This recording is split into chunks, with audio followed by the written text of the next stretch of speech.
Hello, my name is bernike and my ID number is 33210134. So today I'm going to finish my project 1 of listening, active listening skill. So let's start from part 1. Part 2.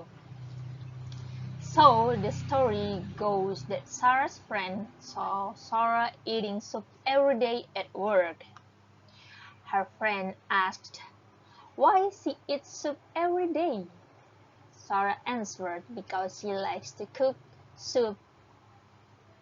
Her friends asked, so you made the soup? Sarah answered, yes, I made the soup. Sarah's friend asked her again, so you cook it and bring it to the office every day? Sarah said, yes, I did. Make a load on Monday, and then Sarah brought it to the office every day for a week. Sarah's friend complimented Sarah. She said it was good.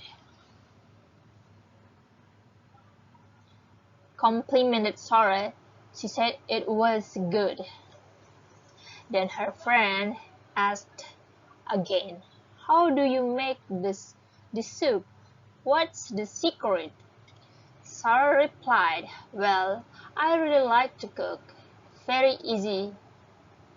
So Sarah buys chicken that has been cut into pieces and buys rice, and she usually buys brown rice.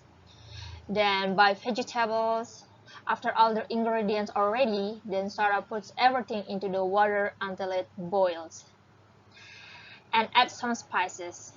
Then his friend asked, so the ingredients are not added before the water boils? Sarah answered, no, I think the water is hotter because the vegetables and meat cook faster. Then how does Sarah spice up the soup? Sarah usually adds salt and pepper or garlic. Depending on the type of soup, it might be soy sauce or lemon juice. Okay, did Sarah add the seasoning after adding all the ingredients or before adding the ingredients? Maybe later, but usually at the same time. Sarah puts everything in at once. And whether after you cook the soup, do you put the soup in the freeze?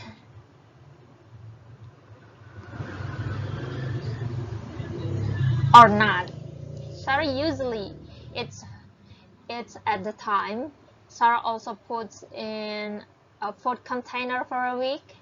Before that, Sarah left the soup outside, wait until it cools down, and then put in the freeze.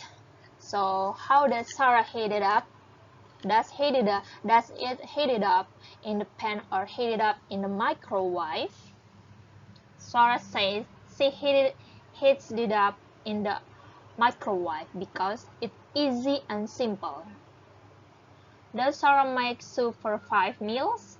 You can, but sometimes Sarah thinks maybe she will get tired or boring eating in a week.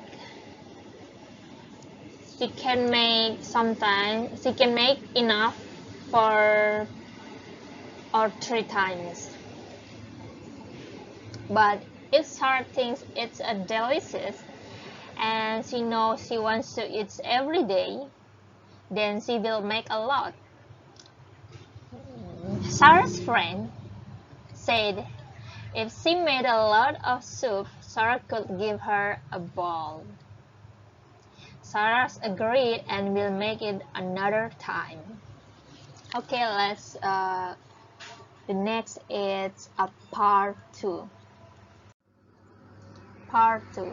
So, this conversation was carried out by Steve and Renee, starting with Steve who asks Renee if she happens to know about the downtown cinema near the hospital.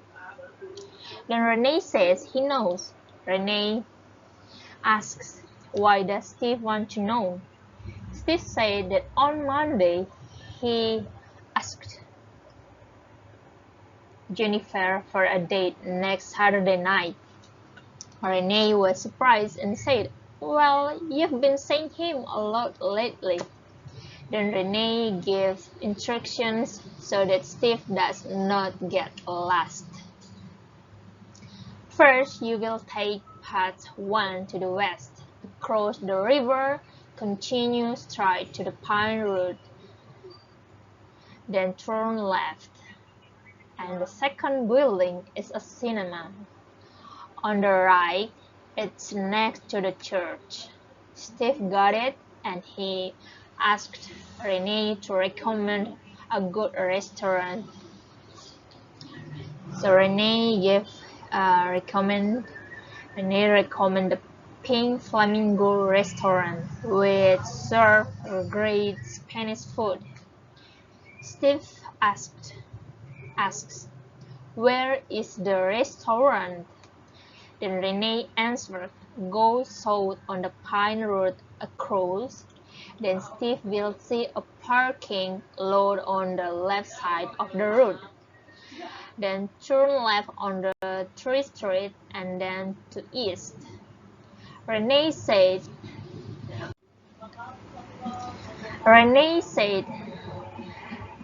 the restaurant is open from 10 p.m.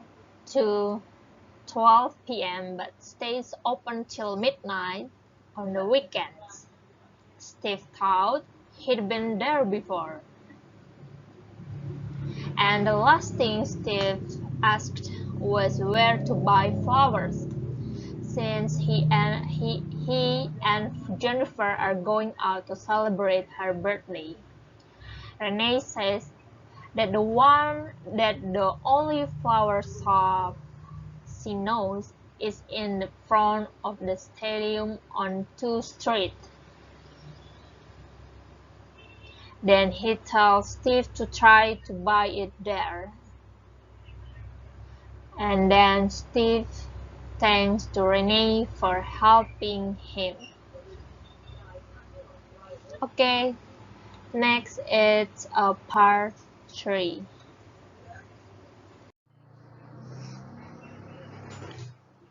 Part 3. A dog and a sparrow. The story begins with a poor sheepdog have a master who doesn't take care of him, leaving him to suffer from starvation. In the end, this dog couldn't take it anymore. He decided to go and pick up the hill. He ran in a very sad mood. On the way, he met a sparrow.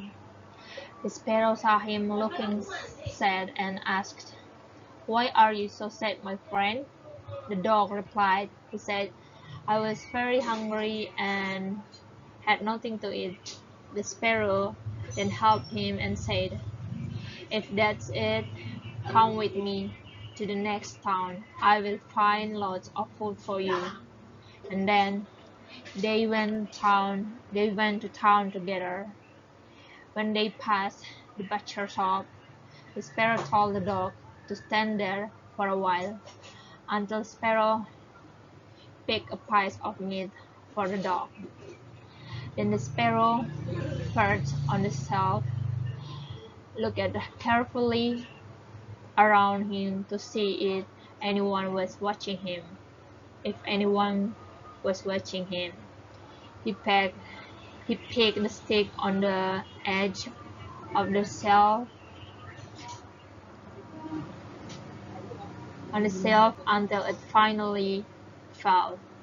Then dog picked it up and rushed away with it to the corner and ate it all.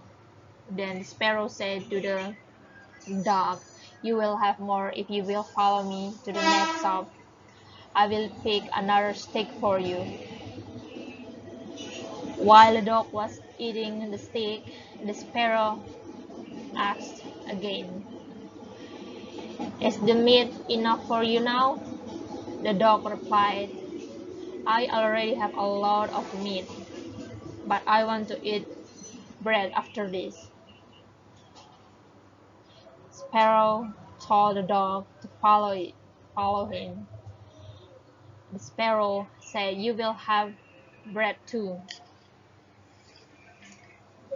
Then the sparrow took him to the bakery and picked the 2 rolls of bread, which were lying on the window, until the bread fell, because the dog still wanted more bread. So the sparrow took him to another bakery and picked the bread for the dog. The sparrow asked the dog, "Is it enough?" And then the dog said this was enough for him. And they took a short walk out of the city. They both headed for the highway, but because of the heat, they had not gone far before the dog said that he was very tired and wanted to take a nap. "Okay," replied the sparrow, "do it." Meanwhile, the sparrow was perched in the bushes, and the dog was lying on the road and fast asleep.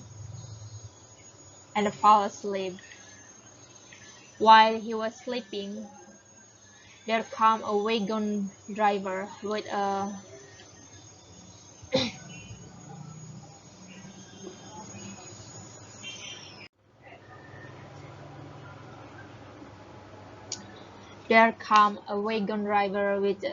a carriage pulled by 3 horses, with a load of 2 barrels of wine.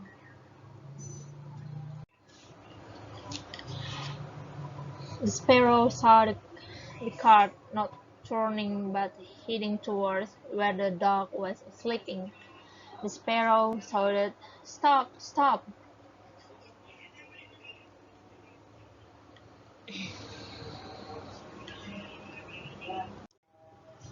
Stop! Stop, Mr. Carter! Otherwise it will be bad for you."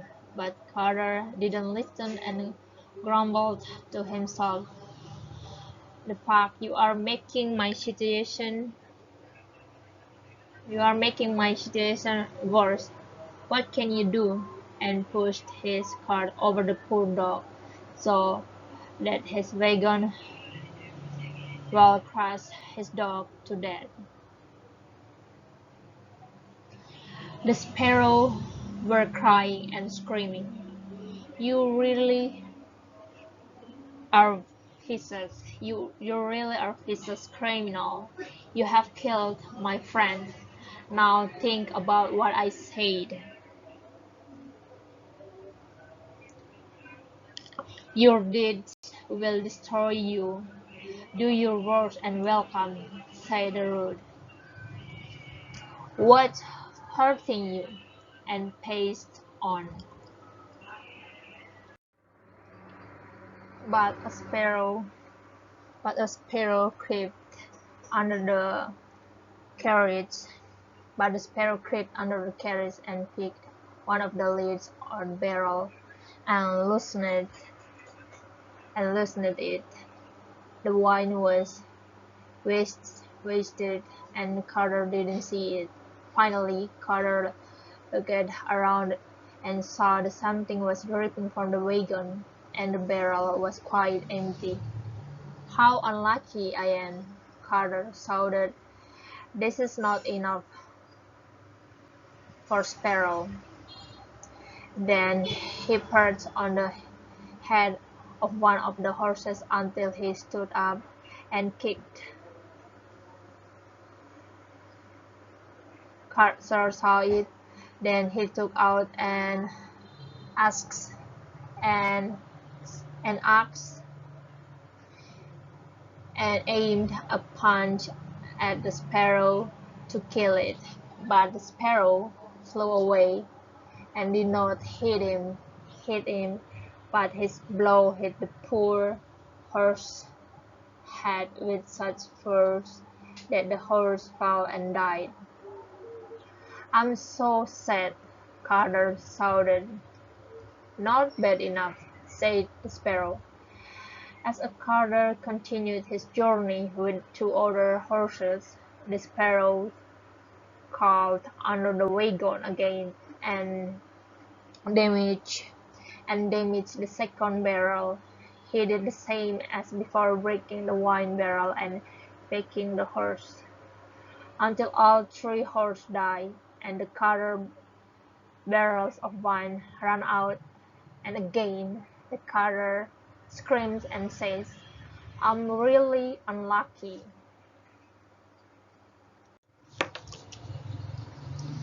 Until in the end, Carter lost everything, but not bad enough, said the sparrow.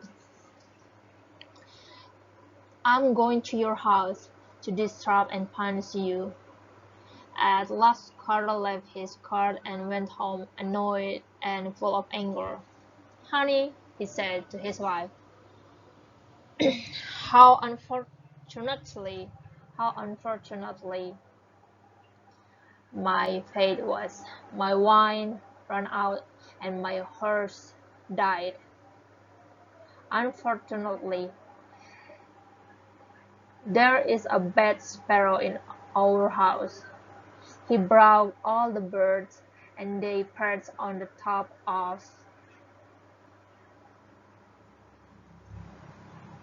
the attic and ate all our corn." The husband ran upstairs to the attic and saw thousands of birds sat on the floor and ate all the corn, with the sparrow in the middle. "I'm really unlucky," said Carter, saying that all the corn was almost gone. "Not yet woeful enough. Your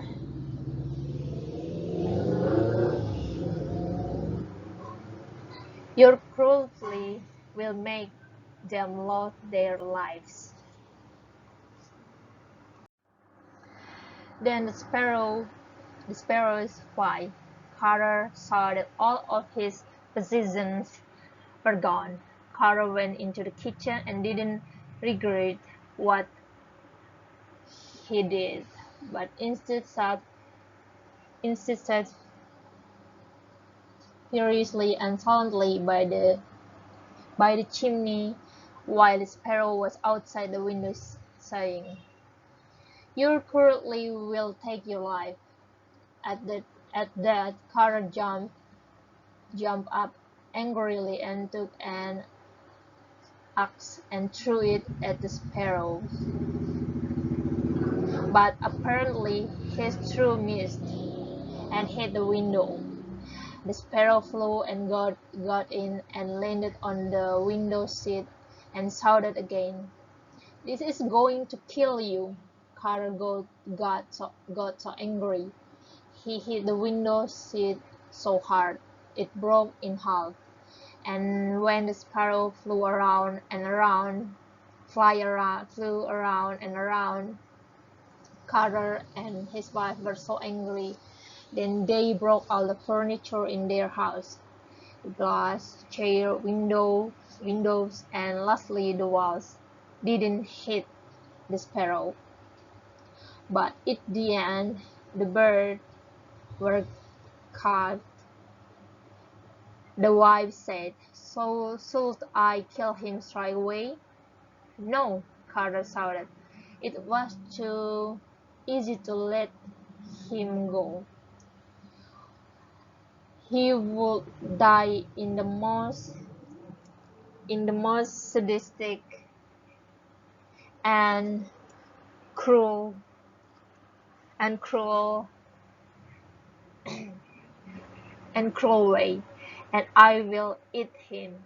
The sparrow started flapping and craning its neck and screaming, "Carter, Carter, don't, it's going to kill you." Carter ignored what he was saying. He couldn't wait any longer. He gave the axe to his wife and shouted, "Hit and kill the bird in my hand." But his wife's punch missed to her husband's head, so that her husband died.